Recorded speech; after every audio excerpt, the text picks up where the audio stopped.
এবার ভারতের chicken neck করিডোরের পূর্ণ নিয়ন্ত্রণ শুভেন্দুকে দিল মোদি।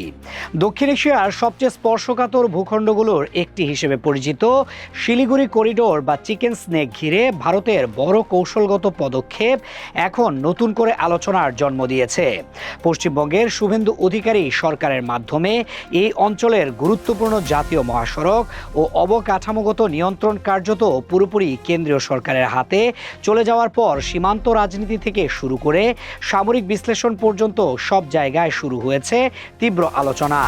কারণ মাত্র ২০ থেকে ২২ কিলোমিটার প্রশস্ত এই সরু করিডোর দিয়েই ভারতের মূল ভূখণ্ডের সঙ্গে উত্তর পূর্বাঞ্চলের ৮টি রাজ্যের একমাত্র স্থল যোগাযোগ বজায় থাকে।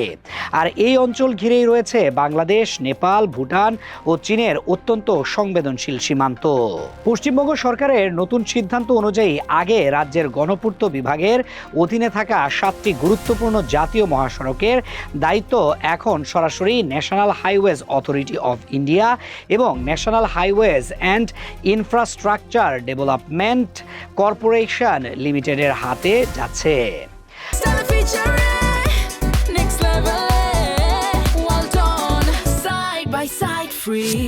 ভারতীয় সংবাদ মাধ্যম জানিয়েছে প্রায় ১ বছর ধরে আটকে থাকা এই প্রকল্পগুলোর অনুমোদন দ্রুত দেওয়া হয়েছে, যাতে কেন্দ্রীয় সরকার সরাসরি রাস্তা ও রেল অবকাঠামোর সম্প্রসারণ শুরু করতে পারে। এই অঞ্চলগুলোর বেশিরভাগই বাংলাদেশ সীমান্তের খুব কাছাকাছি হওয়ায় ভারতের নতুন পদক্ষেপ কৌশলগতভাবে অত্যন্ত গুরুত্বপূর্ণ। ২০১৭ সালের ডোকলাম সংকটের পর থেকে দিল্লি এই অঞ্চলে সামরিক ও অবকাঠামোগত সক্ষমতা বাড়ানোর পরিকল্পনা আরও জোরালোভাবে এগিয়ে নেয়।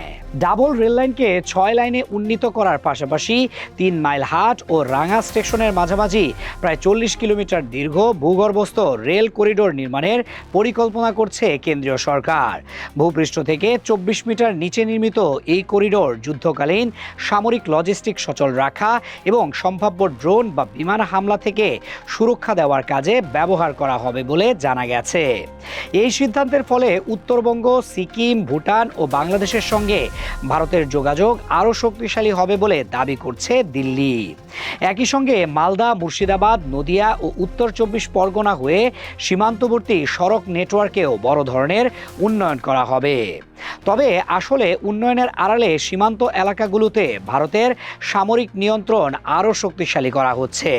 কেননা সীমান্তের এত কাছাকাছি দ্রুত সড়ক, রেল ও আন্ডারগ্রাউন্ড করিডোর নির্মাণ শুধুই বাণিজ্যিক উন্নয়নের অংশ নয়, বরং এটি দীর্ঘমেয়াদী কৌশলগত প্রস্তুতিরও ইঙ্গিত বহন করছে।